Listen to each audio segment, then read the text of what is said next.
We're excited, Steve. Great. We are excited. And last night we had a real sense of what God was waking us up to with the power of AD and earlier the Bible, and now we have this Bible. I want to talk to you about power.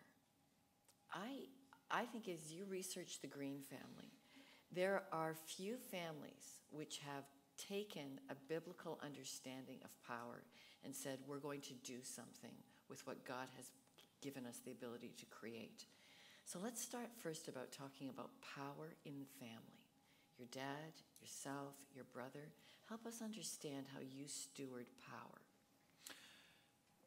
I think it's having an understanding of the source. I think it's best explained. There could be several stories, but I think of 1985 when my father invited the family over because of 85 in 1986 to come over, and he shared with the family how that he did not know how we would be able to survive Hobby Lobby Company because 85 the oil boom busted and we were in the oil patch. Most of our stores were there at that time, and it was a tough time for us. He had always been able to figure out how we could survive. You know, this bill's going to come. I'm going to have this, and then that will come.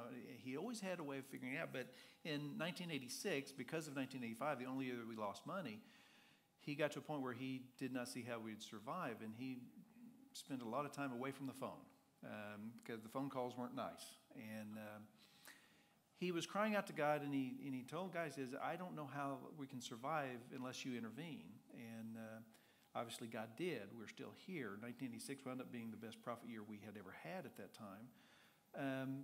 But the lesson that Dad learned then is that it's easy to say that this is all God's, but that was kind of a point where God wanted to make it clear to the family that this is my company, you're stewards of it. And if you want me to, your blessings to be, my blessing to be on the company, you need to do it my way. And so having that as a foundational principle really helps answer a lot of questions. This is not our company. We don't operate it as if it's ours.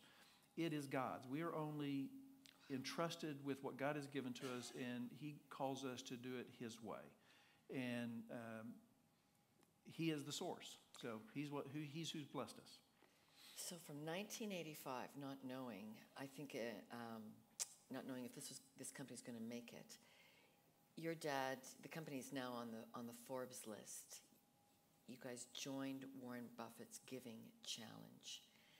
I think I've got half of all pre-tax earnings go to evangelical works. What's your understanding as a family on the power of money? Well, again, when we understand it's His, we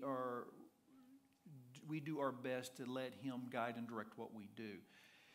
There's a point where I remember looking early on at our giving and saying, okay, we've been taught personally to tithe our income, and so as a family we did. And I said, well, I wonder about our company if we did there. And in many cases, we would actually fall short of that. And so there was a ministry that came at about that time that we were kind of excited about, that we wanted to start to giving to, and we made the most significant gift we had ever done and had kind of a 5-year goal that I remember my dad later said that there was no way we could do that.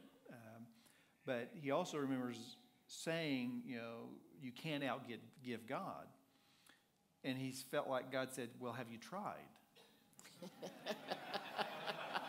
And so that's when we started giving more significantly than we ever have, and we're going to increase that giving on a regular basis to the point where that today we have exceeded that, and where we are giving as much as half of our profits. We kind of look at the year before, because at the end of the year we don't know what our profits are going to be until inventory and all that. So we kind of take a look at the previous year and say, okay, this year we're going to give half of what our profits were last year. And just feel like that God has directed us in that, and that He has blessed us because of it. And again, our profits are continuing to grow. Now, I have looked at it, and within our competition and just about anywhere that you spend $1, more of that dollar when you spend it at Hobby Lobby will go to the government because of our profitability, but more will go for religious causes than anywhere else because of the profitability that Hobby Lobby has been. So God has blessed. Wow. There's a question from the floor here that just feeds into that. We're taking questions. I don't know if you knew that, Steve, that they're coming in on the screen here. So the question is the potential for business and church together to work and make a meaningful change in a community. And I think about some of your giving history. You have been so active as donors. You will go into a charity and you'll say, you're going to change your board of directors. Or you're going to, like, that's very involved giving. Is that what you mean for meaningful change in a community? What would your advice be? Well, I think that in that case, there's a certain responsibility that we feel that we have as givers. If a ministry is not being good stewards of the money that it has, then should we continue to give to that ministry and see that that money is squandered? So when we were looking at giving significantly to a ministry that we knew was not managing its finances well, it kind of came with some stipulations, and we feel like that is being good stewards of the resources God's given us. We are not necessarily looking at coming in and taking over ministries. Now, this particular one, we felt like we needed to add some management experience, and so my brother became a board chair of the one ministry that we've done that. Most of them, we're looking for ministries that are well-ran, that have their finances in good order as a criteria for us to give. And then when we feel as a family led to that ministry, we will do that. And there's opportunities for us to encourage them to continue to use their funding wisely. And I think that's good stewardship on our part. You even put Rick Warren through a theology check, didn't you? Do you still do that? Well, we do. There's certain things that we want to check in and make sure that there are ministries that are all across the board, and so having certain criteria that it's kind of like ECFA. That's what ECFA was built for. Is kind of a financial stamp of approval because of some mismanagement of funding by some charities in the past. The Christian community realized we need to have some certain standards to abide by, and that's what ECFA did. And so as a giver, we just feel like there's certain criteria that we want to have a ministry pass before we write checks. Tell us about the meeting around the family leadership table when you realized you were going to use your power as a company to tackle Obamacare. And you went all the way to the Supreme Court on where and how your money would or would not assist in abortion medication. Our perspective would be a little different. We were presented with the problem by our legal counsel when it first was passed. There was a challenge within the courts to the Obamacare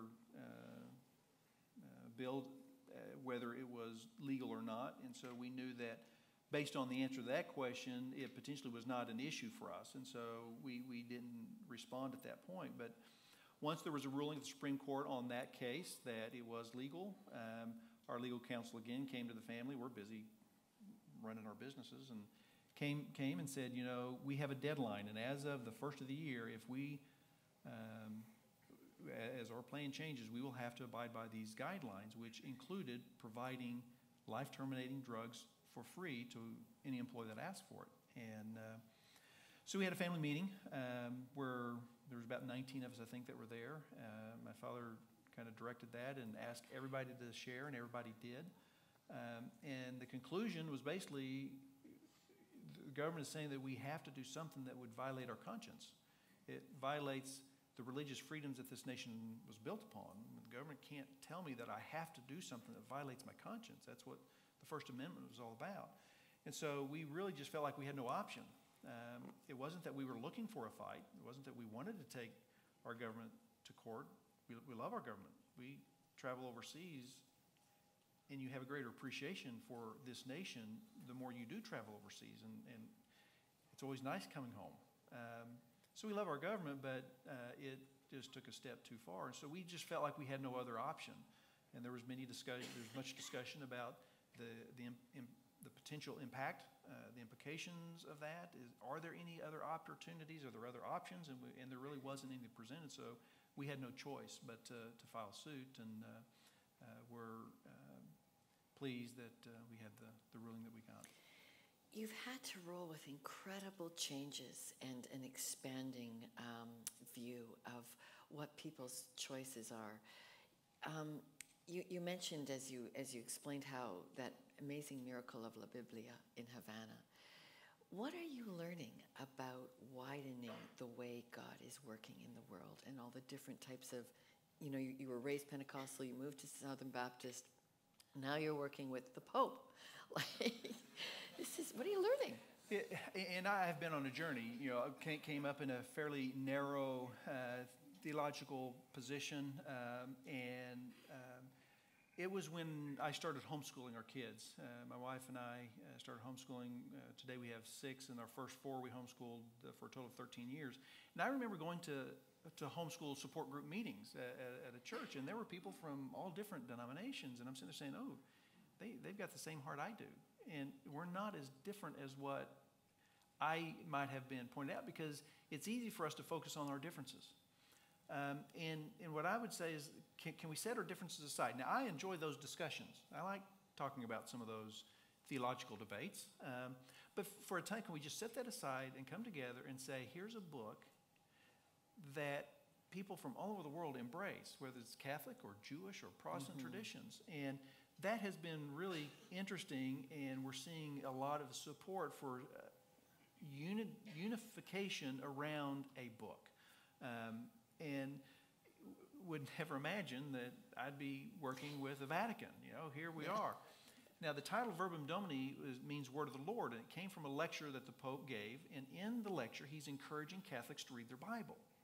Now, I have differences with the Catholic Church. I have differences with the denomination I grew up in. I have differences within the church I go to. So we have differences. Can we accept that? But if the Pope is encouraging Catholics to read their Bible, I have no problem coming alongside and saying, absolutely, let's read our Bibles.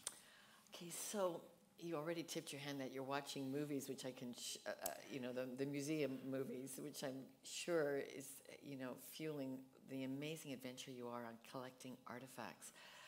What can you tell us about watching ISIS smash the historic, everything from the tomb of Jonah to these amazing artifacts that they're destroying of our early scriptures there? Well, it's heart-wrenching. You know that, what history that we can learn.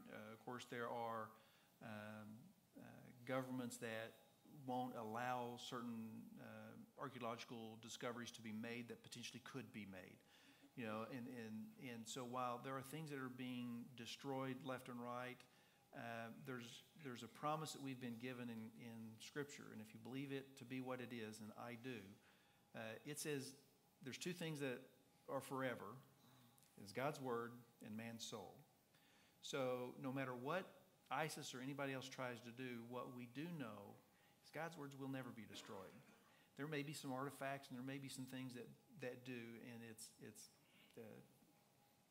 it's awful.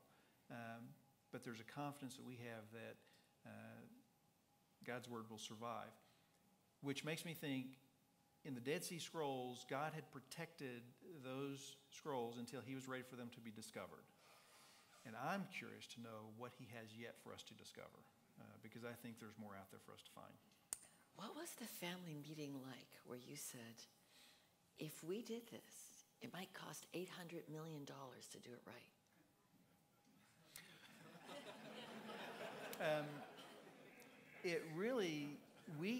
It came in stages. It was really somebody else's idea that we were helping them. Good thing it came in stages. That's right. Many ventures, if you knew what it was going to be, you never would get into it from the first. So it was one, we were helping some other guys. They wanted us to help them find a facility to put in a Bible museum, and we said we'd help. And then they mentioned an artifact that we could pick up at a good price, which we never did because the family didn't agree to sell it. But because we said we would potentially do that, they started bringing other artifacts, and we started buying. And as our collection grew, we felt the sense we needed to be sure that it happened. And so we kind of inherited the project, but it wasn't a meeting that the lights came on. It was a process for us. Okay, I got to take some questions from the floor here. How do you deal with the stress of being in so many leadership roles? Well, obviously, you have to have good people. And so my dad has made the comments more than once that his number one job is being a personnel director. So if you find good people, you give them the responsibility and let them take care of that. If I find that I've got too much and there's too much pressure and I'm going too much, then I need to find somebody that can handle some of that. And in many cases, you hand it off to somebody that can do it better than you can because you don't have the time to do it right. And when you hand it off to somebody, they can do a better job of it. So it's really a matter of being able to delegate to good people and having a good organization. As you hand off, how much of that is relational handoff? How much are you coaching at that upper leadership level in the Well, there's always an ongoing working with. There's some people that don't take a whole lot because they don't need a lot of help, and others may need more. They may need to understand what your philosophy is or what we do and don't expect, and it may take a little bit more time. But as they catch on, then they kind of understand. Just like our legal counsel, we didn't have to go to him. He came to us because he knew our heart when he brought us the situation we had with Obamacare. Because he knew our heart, because he knew us well enough and had been around long enough, he knew that he needed to bring it to us. So we want to develop good people that obviously at first takes more time, but less and less as it goes on. Okay, you have a date with your wife tonight, and you're not able to stay and hang around here. You want to tell us what you're doing tonight? I head back to a Stephen Curtis Chapman concert tonight with my two younger daughters. I've got 5 kids, and the 2 younger go to the school at the church he's singing at tonight. And he's actually doing a tour here shortly, maybe even now, at our offices, seeing some of the artifacts that we have there at the office. So we can all see this touring museum as well. Tell us about the ability to see it locally here. Example now, somebody here may better have an idea. How far is Santa Clarita? Is it an hour-and-a-half drive or something up to Santa Clarita? The Passages exhibit is up there, plus traffic. How's that? An hour-and-a-half plus traffic?